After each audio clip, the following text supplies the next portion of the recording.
the hybrid cloud and really why we're all here today. We'll get into a little bit of the underlying architecture on how New Cloud Networks delivers public, private, and hybrid clouds, and then some differentiators. Why New Cloud Networks?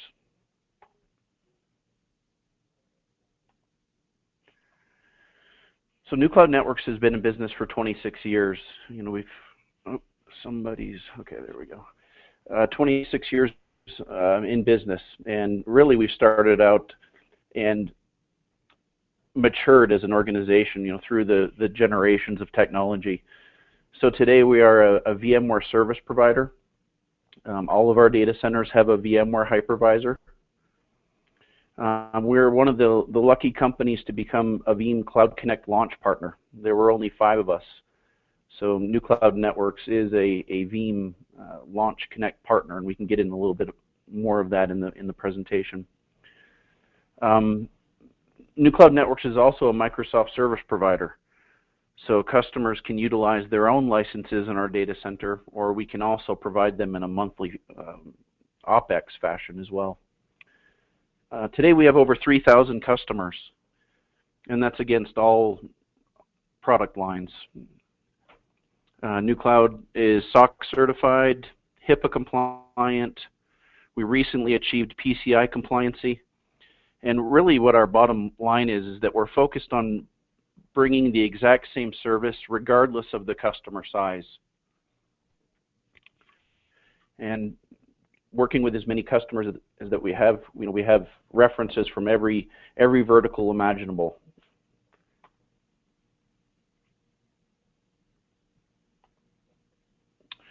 So let's talk a little bit about the cloud deployment models that we work with today. And everyone, I'm sure, is familiar with these. So we've got the private cloud. The private cloud really is what I'm seeing most of when I'm engaging new customers across the country. They're folks that already have a VMware install built today. Now, a lot of these folks are starting to research the public cloud. That's where the Amazons, the Rackspaces, those start to come in. But what they're missing out, and the connection between the two, is a consistent hypervisor. And that's really where we shine, being a VMware service provider. In the middle, you have the hybrid cloud. And I think the hybrid cloud, I think this is a good definition. Composition of public and private clouds enabling data and application portability. So when we're working with customers that are looking for a private, hybrid, or a public arrangement, really what we're talking about is applications, right? Without applications, there really is no need for infrastructure. So we're vetting out existing applications, making sure they're portable for the cloud.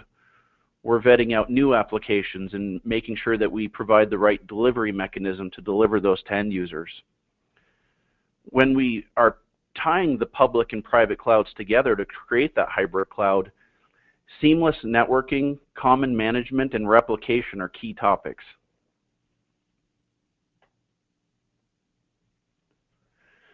Existing apps and new apps are really the foundation of the hybrid cloud.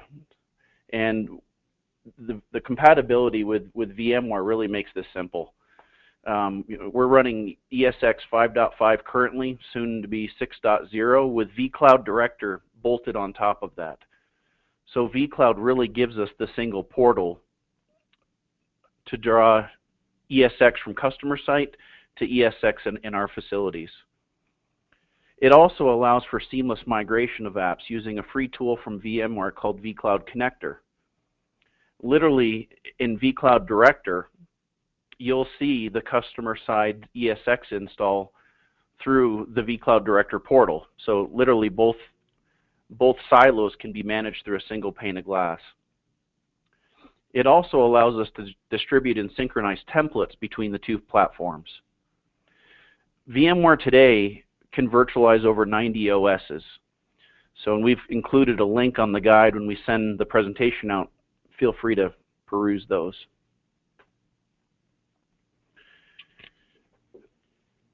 The networking component is really key here. When we get into dissimilar hypervisors, this becomes exponentially more complicated.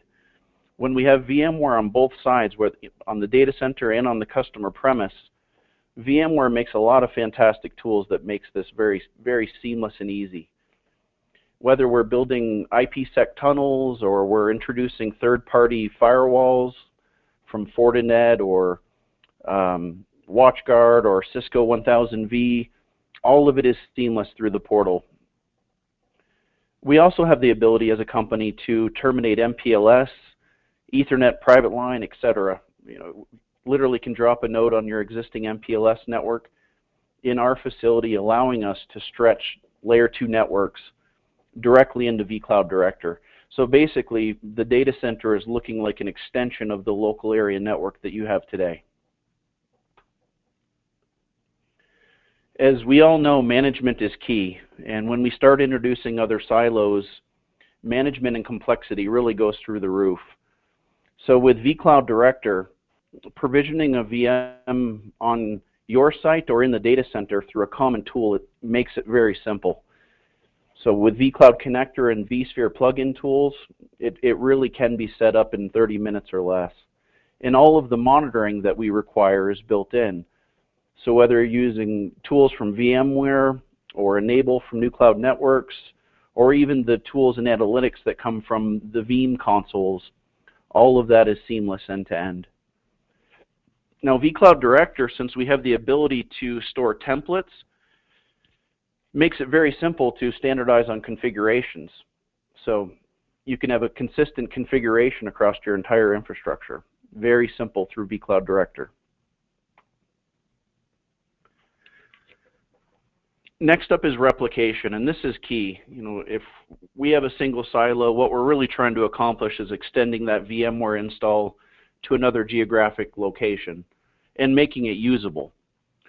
Making it usable through third-party tools that New Cloud Networks deploys is a no-brainer, right? Our partnership with Veeam allows us to migrate and replicate VMs off-site to another New Cloud Networks data center.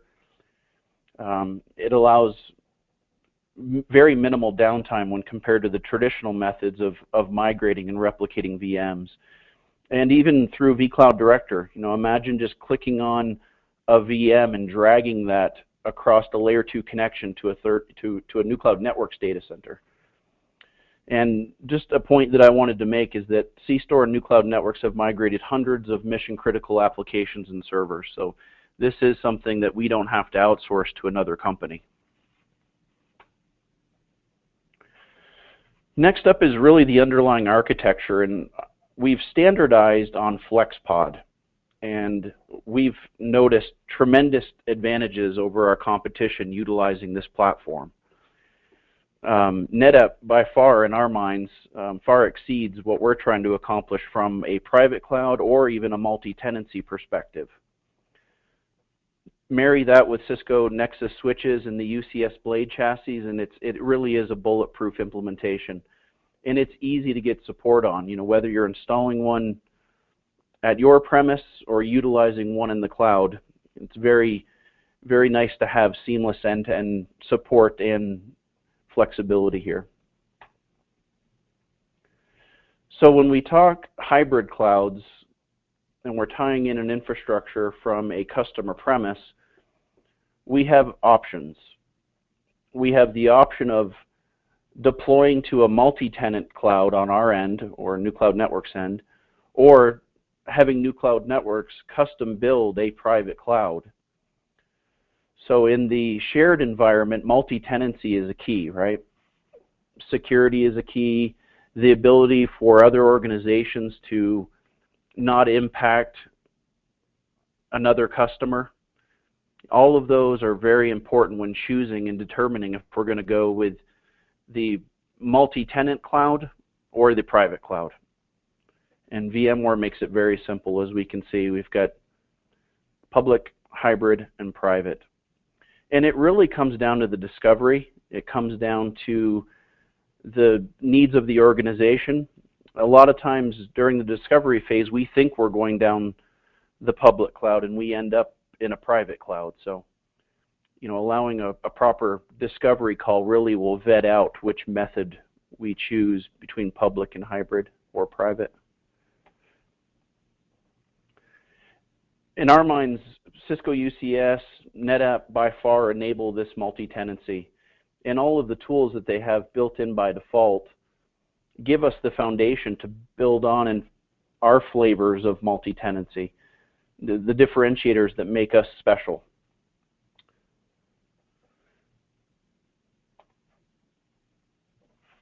We wanted to touch a little bit about where we're located today and also our growth plans.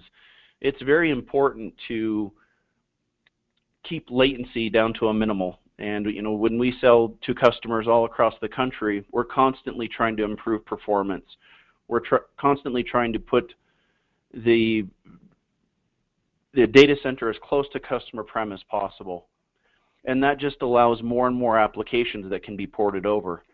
Some applications are very sensitive, some are a lot more forgiving. So as you can see today, I'm in Denver, Colorado here. We have a facility that's been brought on in the cStor backyard, I would say within the last 6 months in Scottsdale. That currently is in the Scottsdale IO. And a new announcement from New Cloud Networks is 1 Wilshire in Los Angeles, as well as 60 Hudson in New York City. And you'll notice these are all on a 10 gig MPLS dedicated network. Now, future plans, you'll see Chicago in Q2 of 2015, or excuse me, San Francisco Q2 2015, Chicago Q3, and Dallas in Q4. And again, these will all be on Cisco NetApp implementations. They'll all be on bulletproof FlexPod environments. So why New Cloud Networks? I get asked this a lot. I think all of us do. We've been in business for 26 years. There's a lot of digestion in the IT market. A lot of companies, they come out and they make a splash. In 2 or 3 years, they're not around anymore. So I think that really bodes well in terms of stability. We've been in business for a very long time. We've weathered the peaks and the valleys, and the customer base that we have today gives us really the ability to speak to anyone. The next most important piece on why New Cloud Networks, in my opinion, is that a lot of our competition will create silos of infrastructure and pray that a customer meets those boundaries. We tend to stay away from that. We customize each and every design to meet and exceed the needs of the business. So it's not so much menu driven, it's customized to the exact spec. None of these projects would go without a hitch, without very intense and dedicated project management. And at any given time, we could be installing anywhere from 15 to 30 customers into either a public, private, or a hybrid scenario. So the project management piece is key. When we have the potential of impacting business at the customer site, every change that has that potential needs to go through change management review boards. They need to be documented. They need to be communicated to the end user community. All of that is handled through a project management team that we have here at New Cloud. The next big piece, in my opinion, is geographic redundancy. Utilizing FlexPod technology, and more specifically NetApp, we're able to replicate data between all of our facilities using SnapMirror. There are a lot of other tools that are involved, but that really gives us geographic resiliency. In the event that anything were to happen to a local facility, easily we can pull up a customer's infrastructure at an opposing location.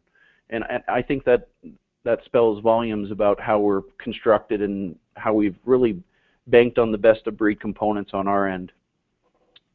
I apologize for the crunch down here. I'm not sure what happened. But if I can read that, unlimited bandwidth is next. A lot of the competitors that our salespeople and I compete against, they're a little deceiving. You know, our competitors a lot of times will give a proposal that won't include a lot of ancillary items that easily could inflate the bill or the monthly invoice to 50 to 75% over advertisement. So when you include unlimited bandwidth, it really is a game changer. Why penalize someone for actually utilizing the cloud? We tend to use it and think of bandwidth as the enabler. And of course, infrastructure you can trust. Infrastructure that is 100% supported and included in the cStor portfolio and adopted by new cloud networks.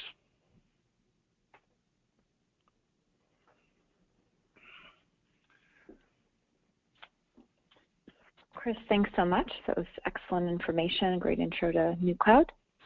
With that, we will conclude the presentation and open it up to questions and answers, either for cStor or for Chris at new cloud.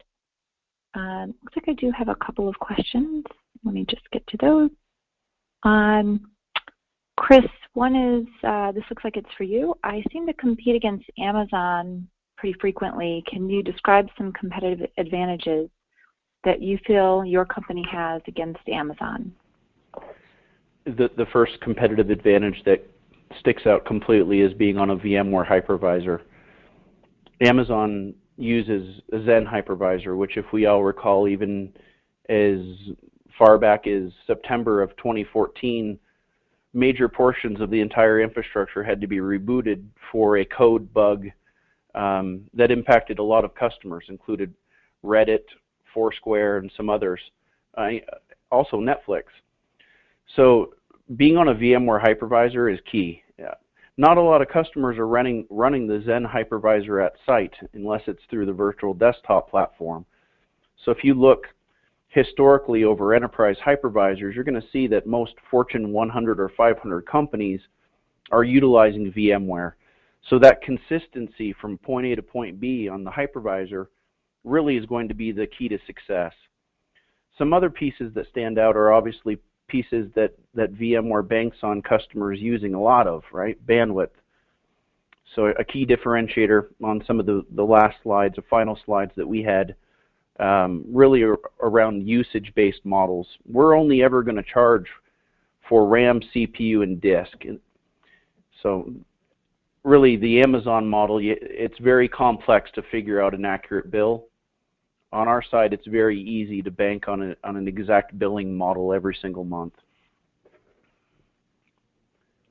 Thank you. One other question. How do you feel VMware stacks up against Zen from Amazon and OpenStack from Rackspace? I believe that's for Chris as well. Yeah, we at NewCloud, we always pride ourselves on not really attacking the inefficiencies of other hypervisors.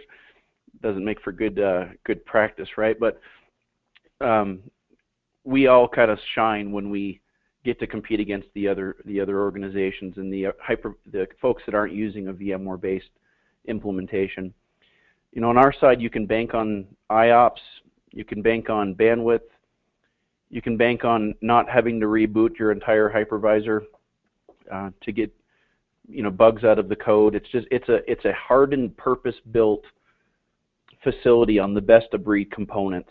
You know, a lot of our competitors are using white label servers. They're using components that are okay for customers with smaller implementations and smaller bandwidth. But when you get to companies that are asking for a custom-built solution, we really need to have equipment that's best of breed that we can solidify a relationship on, and I really think that's a differentiator for new cloud networks. Great, thank you. One last question that may be a good segue to this final question. Who does new cloud find themselves competing against in the marketplace most often? Good question. I would say we compete against, obviously, Amazon and Rackspace a lot. We're noticing competition from Island occasionally, and we even come up against the Terramarks, more often than not. There's so many companies now that are coming out of the woodwork, and we've been selling vCloud Director as a multi-tenant tool longer than VMware. So VMware literally was positioning this product to service providers like us before the VCHS or AIR platform was released. And I just think with the experience that we have, the consistent hypervisor from customer prem to our facilities, it doesn't really matter who we compete against, in my opinion. And that may sound cocky, but it's true. Top 5, Rackspace, Amazon, Terramark, Island, and occasionally SoftLayer. Great, thank you so much. With that, it looks like it wraps up the Q&A portion of today's presentation. But before we let everyone go, I did want to pass it back over to Neil Williams with cStor for a couple of closing thoughts